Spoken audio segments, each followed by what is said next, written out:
you got to be very careful when you're posting things like that, particularly if they're not accurate. I mean, you can't do that. I think that's something that, as an elected official, there's a proper protocol to fill. I mean, I think that when ICE comes into a city, they're not going to notify the local authorities per se. They don't. I don't think they don't have an obligation to. So I think by putting that on Facebook, and I know the rep a little bit. I didn't serve with her. She got elected after I left the House, but you got to be careful because you add fear to the community, and there's a lot more fear. But the federal government, when and if they come in to a neighborhood, sometimes they'll work with the local authorities depending on the operation. Sometimes they won't. When there's a drug operation, when they're doing an arrest type of drug arrest, it's usually the federal authorities, it's the FBI, it's the Boston Police, it's the state police, it's the U.S. Attorney's Office.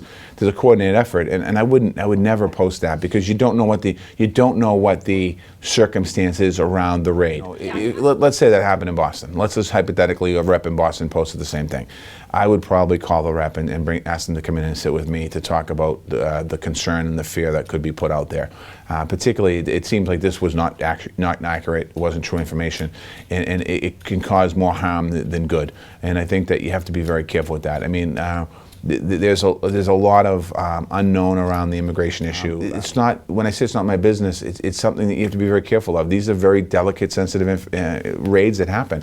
So you can't be broadcasting it. You shouldn't be broadcasting it on social media or on the radio or on TV or in the paper because you don't know what the impetus of it is. You don't know what the raid actually is.